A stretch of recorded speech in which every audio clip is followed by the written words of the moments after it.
Hey guys, what's up? Dan, thank you for being here. Hey, Jackson. Dan said, hey. Yeah, he's wagging his tail. Do you want to come make an appearance, Jackson? Do you want to come see me? Do you want to come give me a kiss? Okay. I need to keep some TREATSs over here, and then maybe I could get him to come over. All right, guys. Appreciate y'all for being here. It means a lot. It is 9:25 in the morning, Central time zone. The market's down, but not much. My freaking account, I just checked my Tasty Trade. It's down freaking 40 bips again. I was down 30 bips yesterday. I've lost 70 bips in 2 days. Come on. Anyway, the market's not dropping fast enough for my hedges to kick in. I guess gold's no longer going up, maybe. I don't know. Anyway, okay, there's the ES. Here's the S&P.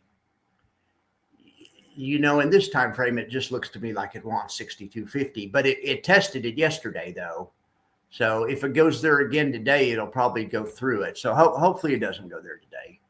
Hopefully the dip's bought at some point today. Bulls are trying to get it back up in a higher range somewhere. They definitely don't want it to fall in this range, which is kind of what it looks like it's trying to do. If it falls in this range, then we'll be stuck in a range between probably 62.70 and I don't know, 62.25 or something, a 50-point trading range. We'll see. We shall see. Let's see what the heck gold is doing.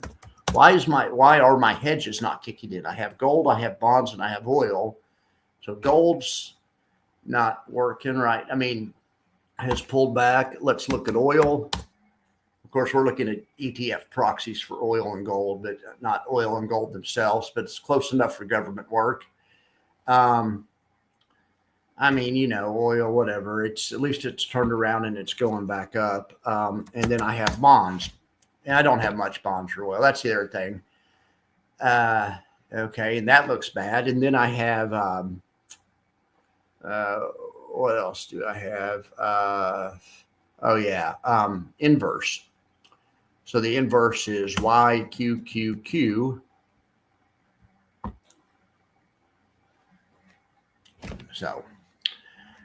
So it's just none of my stuff is working out right now. But, I mean, let's see if anything's. Do I have any good news in this portfolio? GPTY's up 20 bips. Alti's down about the same thing. GPTY's up. They're offsetting each. Well, actually, LFGY, GPTY, and Alti, which are, some of my bigger positions, are offsetting each other perfectly. But then you have gold down nearly 3%. And then you have my hedge, my inverse is only up 20 bips. So the inverse plus LFGY being up a little bit and GPTY being up a little bit offsets what Alti's down. But then gold's killing me also. So maybe I just need the market to turn around and go back up, right? All right. So let's go back to the charts. All right. Is anything moving? Let's see. I mean, it really looks like VIX is moving down, which is good. VIX is moving down also. Anyway, all right. Well, hopefully the VIX moving down. Hopefully the market will. So they'll buy the bounce here and the market will start moving back up. All right. So let's look at some other stuff. So here's my Alti tracker. I stayed up, I don't know how late last night working on this. But I didn't get it done. Gosh damn it. I'm working on this script, but anyway, I'll work on that. High yield technical analysis. This has been working great. Let's see what's going on here. And we have a lesson. Today's lesson is going to be, why in the heck is Hui? What is the deal? Why is Hui not at the top of the list? So, because Hui's been hot lately. You would think it's been at the top of the list. For a while, it wasn't on my database. And the reason is because it doesn't quite have, let's look at this. This is going to be a good lesson. You guys are going to like this. This will be better than yesterday's lesson on whatever it was on. What was it on? Order flow or something. This is actually a good lesson. And I'm first good thing that's happened today. All right. Boy, Jackson's just passed out. I must have been snoring last night and kept Jack's up for something. He's over there just passed out. All right. Well, Jack does wake me up sometimes. I think he wakes me up when I've been told I'm a loud snorer. I think he'll wake me up. Sometimes he'll wake me up if I'm snoring. He'll be on the side of my bed and he'll paw at me or something. It's happened a couple of times. I don't know. I just kind of suspect that's it. He didn't wake me up today. He hasn't done that in a couple of months. But he does do that sometimes. He's like, roll over so you quit snoring. I'm trying to get my sleep down here. Okay. Huey hasn't been around for a quarter yet. Okay. So but let's just say I put it in there anyway. And let's just say I use the year to date performance. And I said, that's close enough for the quarter. Or let's just say we split the difference between the monthly performance, which is up 11%, which is pretty good in a month. Split the difference between 11 and 28. What is that? 18, add 9 to 11, 20, made it 20 and call it 20.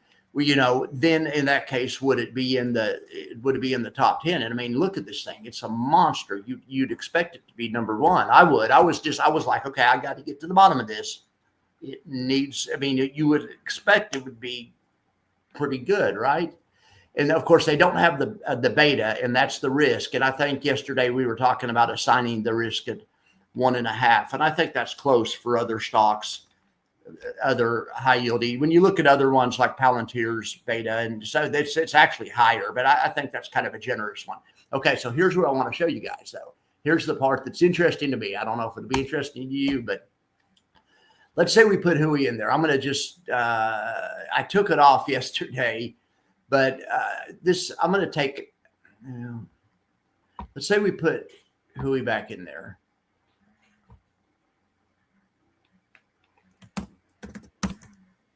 All right, so there goes Huey. All right, so we have to come over here and give it a risk factor. So we'll give it a 1.5, meaning it's 50% more volatile than the SPY. I think that's generous. Right here, the Holy Grail factor is not there because it's trying to pull from something that's not there. So let's say if we split the difference and made it 20.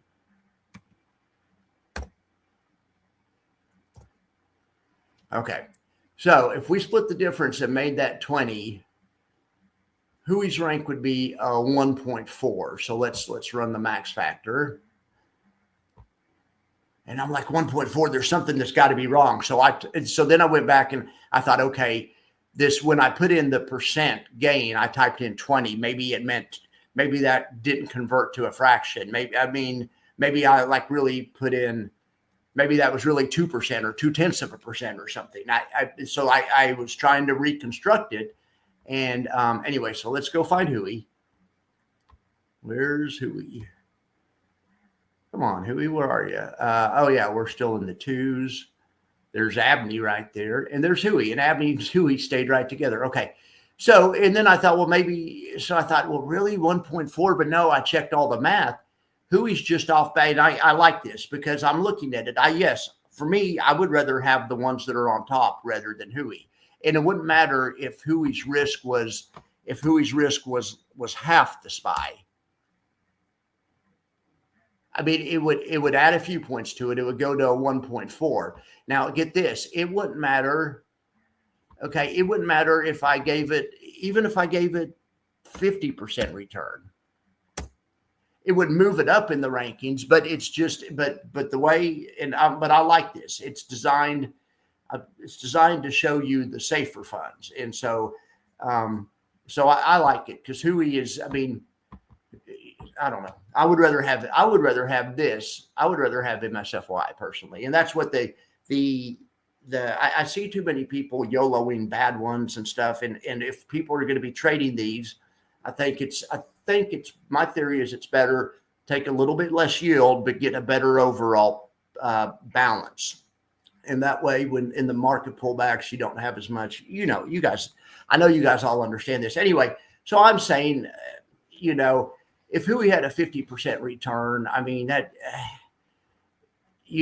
but even still, it would be, it would be up there with SDTY and Snowy and stuff. But there's some really good funds that I think are a lot safer. Look at people love triple QI. I'm fine with triple QI being above Huey because it's so it's one of the more blue chippy ones. JetQ. I mean, that's so anyway, all I'm saying is it's working the way that I want it to. But if you guys are expecting it to find things like Hui, we're going to be disappointed. But I think we need to stay off things like Hui. But I don't know. It's up to you guys. It's up to you guys to decide. But anyway, so for now, I guess we could put Hui back on there. I mean, because we want to see where it's at. Let's put 20 for a return, because we don't have a quarter worth of data, but a month's 11. If so, we could just guess it'd be 20 if it was a quarter. And I think that should give us a fair estimate of its real power. But anyway, I kind of thought that was interesting, but I don't know if you guys do, but I like to deconstruct the math behind some of these things. So so I think 20 is reasonable. So we'll just, and here in a few days, let's look here. It will start picking up from whenever it hits a quarter, I'll take that 20 out of there and I'll have it start pulling the actual performance. But well, look how much, what did it brought $113 million. I mean, there's nothing wrong. I mean, obviously there's nothing wrong with it. You got to make your own decisions. I make stuff that's for my sensibilities and stuff. So, you guys may not like it. Of course, I'm not trying to sell this. It's not a subscription. Anyway, it's mainly for me, and I hope it helps you guys as well. All right. But let's see when May 8th. So I have a database here that I need to, May 8th it's on this sheet, June, July, August. So right here, Hui, and then this will hopefully remind me when I need to adjust everything, or I would need to take the estimate out of there. Anyway, all right, so that's great. So now let's look at some other stuff. If you have any questions about that, I love to talk about that stuff. Put it in the comments. Let's look at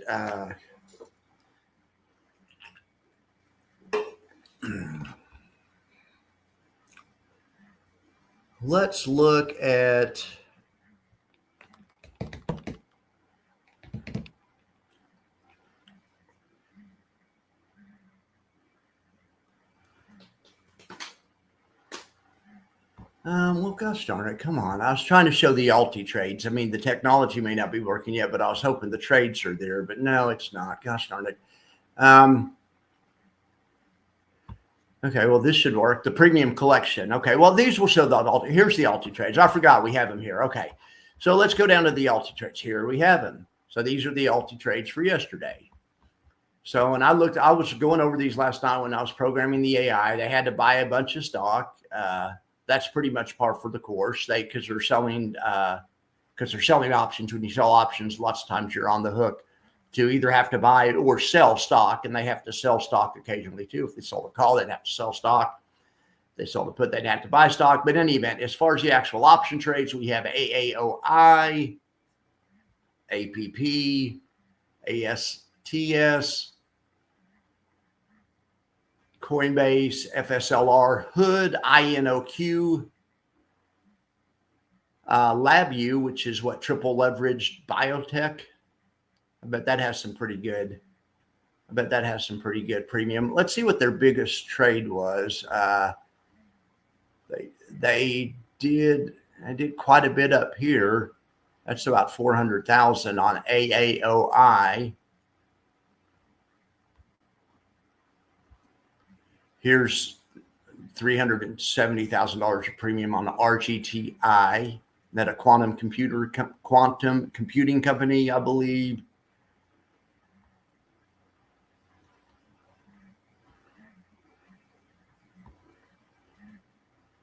For the day, they brought in about 1.8 million.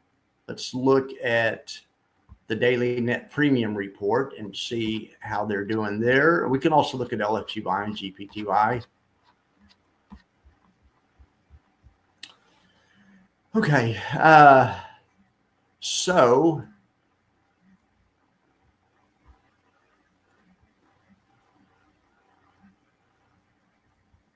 7. Gosh darn it.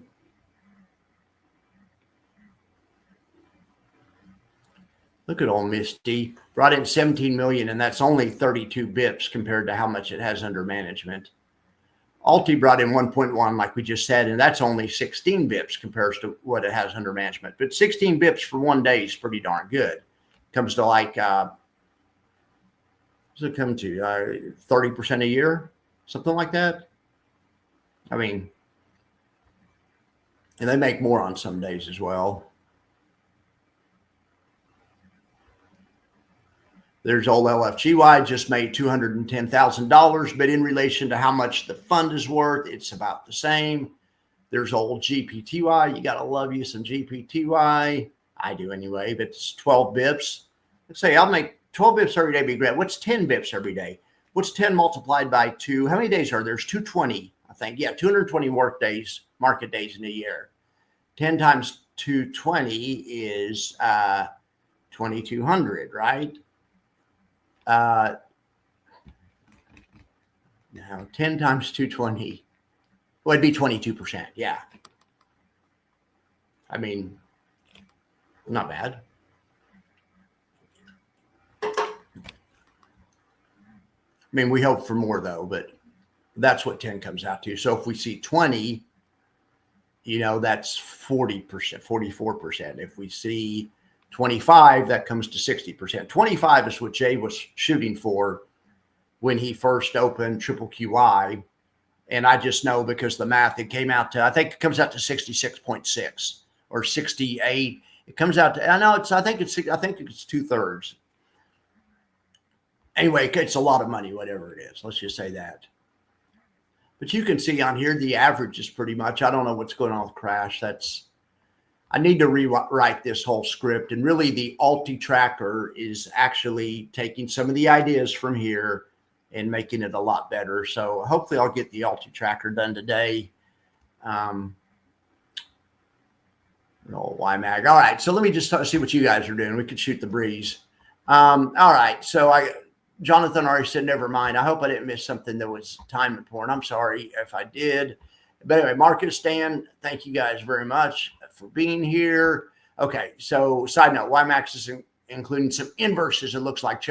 But then you said never mind to that. Okay, it's just all their trades. Okay, yeah. Boy, that would be awesome. I mean, or I would like it, but it would probably mess it up. If you want to put inverses in, you just have to, it's a DYI. And the trick is, what's the right percentage? Marcus says 10, I say 15.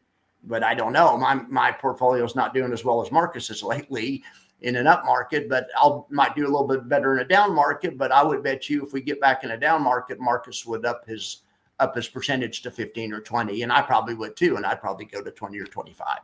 So anyway, hey Jonathan, one day and a wake up before NYC.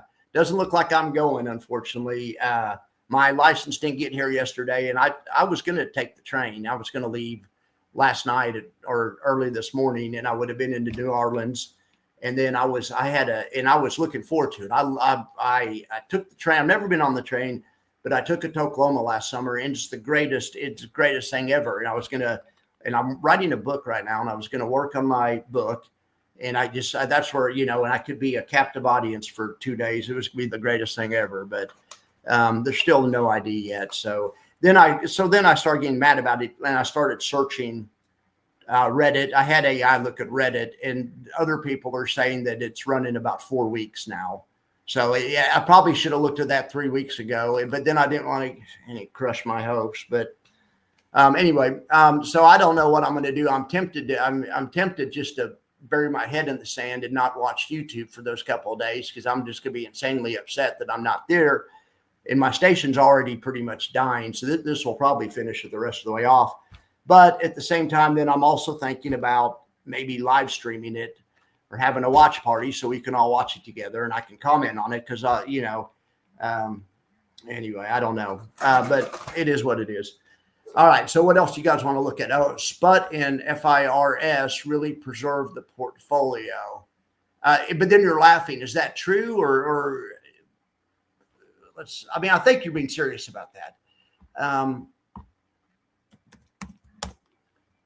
But for instance, in that last demo, I know that, it is kind of crazy Huey not being ranked higher. I mean, and no one's telling me that. I'm saying that. That's kind of crazy.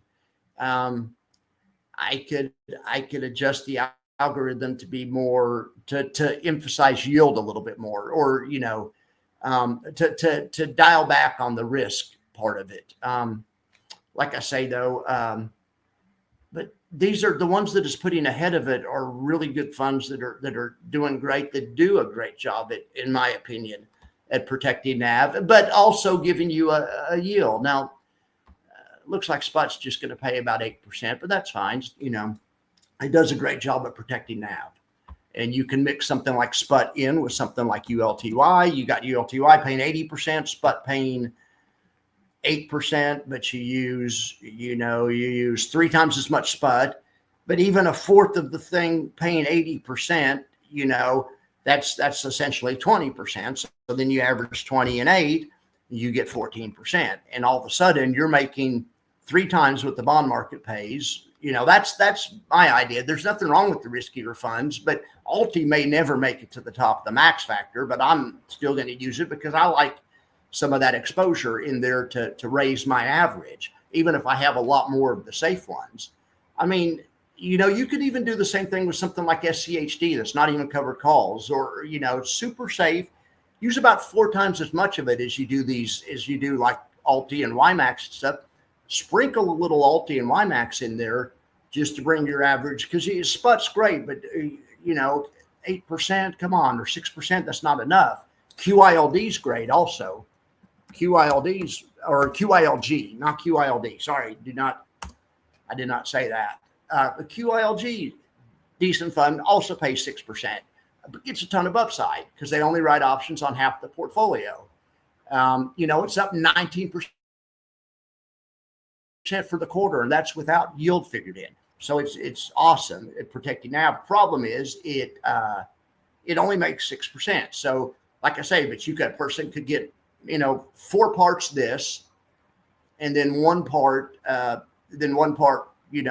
Alti, and then you average all those parts together, and the Alti alone, if you get 1/5 Alti, you get credit for 1/5 of 80%. So divide 5 into 80, it goes was that 5 into 36, 16 times. So not bad, because once you're making 16%, that's some pretty serious money. I mean, and then with that, then a person could use the 5% rule. You still don't want to spend all of the 16%. I mean, there's no such thing as free money, but you're starting to make some money. You're starting to make a little bit of yield where you can do damage. I mean, in a good way. I'm being sarcastic when I say that, but yeah, when you're doing damage to the market, taking money out of the market, that's 16% is awesome. Then let's say you do the 5% rule or the 6% rule. Well, if you have a yield on your high yield portfolio of 3 times what you're trying to remove, I think that's fairly sustainable. But, talk to your own planner, of course. All right. So what else are you guys talking about? What else? No. Okay. Yeah. No, it's true. Okay. No. Yeah. Okay. I just wanted to make sure. I thought you were being, I figured you were being serious. So let's go back and let's look at that. Let's see where SPUT is. We haven't even talked about today's. Look at Soxy, just killing it. Why don't I have Soxy? Gosh darn it. All right. QILG, the one I was saying, is so darn good that you would never think about it. And QILD is right behind it. I'm going to call BS on that, but I guess those ones that don't pay very much, it's that we're in a bull market and the NAV's finally starting to come through and pay off. So then we have triple QI. I don't know many people that would argue with that one. That one's, triple QI and JEPQ are the one, one of the ones that I always say if I had to put all my money in any one fund, it would be one of those two. SPY is a good one too. So I'm fine with that. But then look at old NVDW up there also. That'll make the Round Hill guys happy. That's a good one. Then we have GPIX. That's, Victoria says that's the best one. That's kind of another one that could go in the category of if you had to put all your money in any one of them. GPIX, Triple QI, JEPQ. Now, GPIX, I think they only write options on 20, 30% of the portfolio. It depends on the market. But they pay 8% and get some pretty good upside. Last I checked, don't quote me on the 8%. We could, but let's just look. It's something like that, though. I mean, maybe I need to work on the algorithm and make it put more risky stocks in there. But I think this is kind of what I wanted to tell me. Who's the best stocks, but the reasonable stocks, reasonable ETFs. Yeah, 8.3. It seems like there's a couple of kind of benchmarks. You have I always say high yield starts at 6 because it really, being paid 6, bonds only get paid 4. That's 50% over bonds. That's a lot of money. But really, when you get to 8 to 12, that's just in the ridiculous yields. And then above 20 and stuff, Jay's calling those ultra high yields. What I'm saying though is, it seems like funds can make 6 pretty easy. That QILG is just selling half the portfolio at the money and making 6. But then when you start making 8, funds start to modify stuff. Like on the 8% payers, they do something with the stocks they pick, or they do something different with the strategies. It's a little bit more sophisticated. Like JEPI pays 8%. They don't buy the whole S&P 500. They buy the best 100 to 125 value stocks out of the whole S&P 500. But then they sell options on the whole S&P 500 by selling SPX options. So the options they sell have a certain amount of volatility, but the stocks they buy aren't really, they aren't the same. And they make a little alpha by picking better stocks. They don't just blindly sell. So then JEPQ does something similar, I think, with momentum, but then GPIX and GPIQ, go watch Victoria's video. She has some excellent content on those two. So that's kind of where you get the high yield. 8 is high yield. When you're double bonds, what does a bond pay right now? 4.5 or something, a 30-year bond. So 8's extremely high yield. 8's high yield. You're using the magic of options. You wouldn't get 8 if you didn't have theta decay. Or in options you want, because you're monetizing that excess theta, or it'd be hard to get it. That's what you're doing. So 8's pretty darn good, and there's some good funds in the 8 category, GPIX, whatever. Then when you get to 12, that's a 50% or that's a 33% premium over the guys paying 8, and those guys paying 12. You can, but that's also then you have in that category, you have a bunch of funds too. And that's kind of the next frontier. Then you have funds that pay more than 12 and that pay 15, 16 and stuff. And I'm putting T-SPY in that category. And then when you get up to 15 and 20, you got SFOL and you got FEPI and you got then you start to get to some really interesting funds. But those guys are doing all kinds of dynamics to get you that extra yield. That there's all kinds of extra strategies. But yeah, you can just do a basic strategy and get 6, 8, or 12. What I'm calling a basic strategy, but that's still a huge premium over bonds. But all those ones that pay 6, 8, and 12, those are really safe. So the problem is, can you live on 6, 8, or 12%? Some people can't. So the solution to that is, if you're young enough, stay invested in growth. Go get Tom Lee's fund, Granny Shots. Get some, get in some themes and some macro themes, and do what people did 20 years ago that rode Apple up, and do what people did 5 years ago that rode Nvidia up, and ride the next thing up, and get your portfolio to a higher level. Hopefully, if you're younger than me, you have 10 more years to retirement. In 10 years, you can do a lot of damage, especially if you've already got a decent portfolio now. But so that would be my advice. Concentrate on the growth. If you're in your 40s, then when you're my age, hopefully your portfolio is big enough, if you've done a good job, and the market's cooperated. Hopefully your portfolio is big enough where then you have twice the portfolio size. then all of a sudden 12% and 8% starts to look really good to you. But you can still sprinkle in some alti to raise it up a little bit. That's my strategy, or that's my thought on the matter, and that's why I designed the max factor. I mean, we want to trade these, but we want to allocate in a smart way, or I do anyway. Anyway, all right. So blocks is, you're still liking blocks. It will, or am I still liking it? Or you're probably saying you're still liking it. We'll probably sit around 34. Like I said, wow. Okay. I'm glad I got that one right. Let's look at blocks really quick. Let's look at old blocks.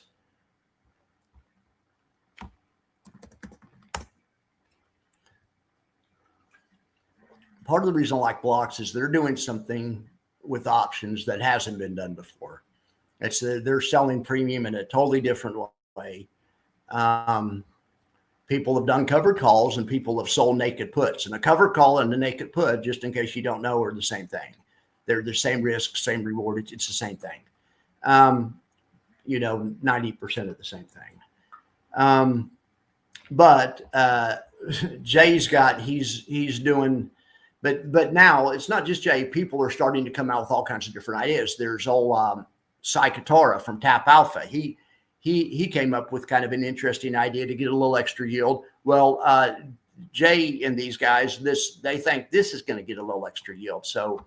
So did I get, maybe I guess 34% on the yield? That's probably what it is. So let's see what it's. Oh yeah, we're just looking at one dividend. It's hard, but yeah, 14 times 12, whatever that is. 12 times 12 is 144. See that 28 to 144, and that'd be 170 something, 172 or something. I don't know. So anyway, but so it'd be $1.72. That's not going to be that much though. The whole thing just costs $20. I hope it pays more than that. Well, I'm trying to think though. I think they've come out and said they're going to try to pay 24 or something. That's probably just a low dividend. Brad, Income Architect, has some good content on BLOX. Maybe I need to go watch it and catch up on it. It's a Monday payer, yeah. We need a good Monday payer. Isn't there not many Monday payers? Wasn't one of the only ones weak, WEEK? And I'm not saying it's weak, WEAK, but it had kind of a weak. One of the days had kind of a weak lineup, and by coincidence, the fund that was available there was the fund called Weak, which I think is a bond related fund. One of those things that gets 4 or 5%. There's nothing wrong with 4 or 5% either. I mean, if you. It just depends on how much money you have and how much safety you desire. I mean, there's plenty of people that have retired on 4 or 5% and less, but anyway, but the cool thing is being alive in this time, we have all kinds of options that people 20 years, even 10 years ago didn't have. So I really do think that these will absolutely 100% change the way people retire in a good way. And I think they already have. But at the same time, I designed the max factor for people trying to flip in and flip out. We just want to stay in the good ones, right? Let's look over the max factor one more time. We looked at the top few. Let's maybe look at let's go down a little bit. I stopped at GPIX and started ranting a little bit. But anyway, then we have NFLP. That's solid.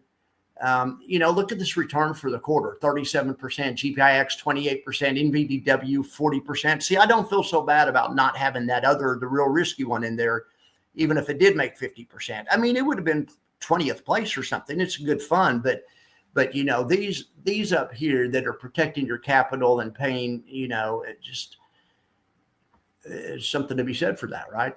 All right. Anyway, then we have NFLP, KQQQs, solid as a rock, 48% for the quarter. Are you kidding me? Come on. And that's not even dividend, which is fine because the dividend for that thing is so tiny anyway. The dividend doesn't add much, but it's still 6%, still a 50% premium over, or 8%. It's a 50 or 100% premium over bonds. Now, remember, bonds are guaranteed also. So that's why you get the premium. There's no free money, of course, but I mean, anyway, but you can compare it with, I like to compare stuff with other stuff. FTHI First Trust. That is an unsung hero. It's up 23%. That's an index that they sell. That's some kind of index-based product. It's S&P based. It's been I've reviewed a long time ago. Then we have old XYLG. Boy, that's the half overwrite. When it's XYLD, the D series from Global X is the full overwrite. They pay 12. The G series is the half overwrite, and they pay approximately 6. But they've got 18%, NAV return. That's pretty good. AIPI getting in here at 20%. That's really good. Gets you some AI exposure. Then we have FEPI down here, 17% NAV return and doing well. It's number 15 or 16 on the max factor. GP2I is solid. It's 34% NAV return plus some good safety and good other things. Now it's not as good and safe as the other ones, but it's I would say it's about the 15th or 16th safest. Then we have MSFO. We'll look at that, up nearly 30% for that. Just NAV just for the past 3 months. That's good, right? Then we have MSFY. And that was number 1 last week. It has dropped off the list. Let's see what's going on with MSFY.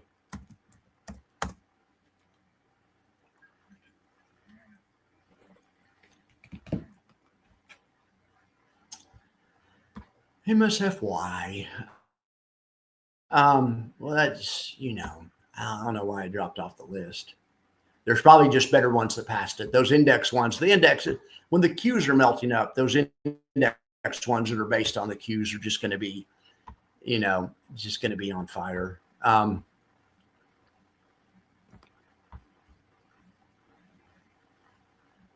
So then we have Big E. I like Big E. That's a yield max. That's up 16%.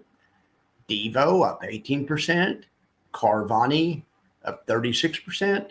Then we have GIAX. That's another one from X Funds, who is Jonathan Nicholas is his name, or Nicholas John. Yeah, Jonathan Nicholas. He's the founder of BLOX. BLOX is too new to be on here, but we have this other one, and this is one of the ones. Doesn't this one one of his ones pays a 24% yield? I just forget the ticker. I think he has GIAX and FIAX. Anyway, I just added this one last night. Remember yesterday I was saying, what do we not have on here that we need to have on here? This one, eggs. This is from a company called Nest Yield. I did some content on it, and I met this guy last year in New York. Great guy. And he was a wealth manager. And last year, this fund didn't even exist. And he came to New York. Same reason I wanted to go this year. One of the reasons, try to sell Jay on the idea, or to get this idea together. And by New Year's Eve, they'd started a fund. Now, he has a huge wealth management business in South America, in Latin America, I should say, in Mexico, and also California. So that also, of course, that's also why Jay did it. But anyway, they're just doing basic. I forget the strategy. It was, I forget if it's covered calls or short puts, but it was something pretty basic. Anyway, iDevo. That's one you never hear about. Look at old XPay. XPay, it's up 10%, 10.9%, and it pays, what does it pay? It pays 20% yield, target yield. So far, it's got about 10% for the quarter upside. There's OARC looking good, CLM, 5E, NVDY. Now, that used to be the GOAT. It may still be in some people's mind. Look at this one, PLTW up 46%. It's not higher because of the safety and stuff, but that's a good one. Then we have old T-Spy. We were just talking about Sai Katara from Tap Alpha. He's made his customers 32% this quarter. Just in NAV plus whatever, Now, like I say, that doesn't include it's just NAV. SEPI, JPMO, QDTE. QDT is a good one. It's up 11% this quarter. Infly up 28% this quarter. I'm shocked this one isn't a little higher. But anyway, hopefully we covered all the good ones, and hopefully you guys got to see your favorite fund on there, right? All right. Well, I appreciate you all for being here, and I will let you go. I'll be back on at, gosh darn it, I forgot to say it. I'll be back on at 2:45 or 3, and we'll go over anything we missed right now. Other than that, hit me up in Discord. All right, guys, take it easy, and thank you so much for being here this morning. I'll talk to you later.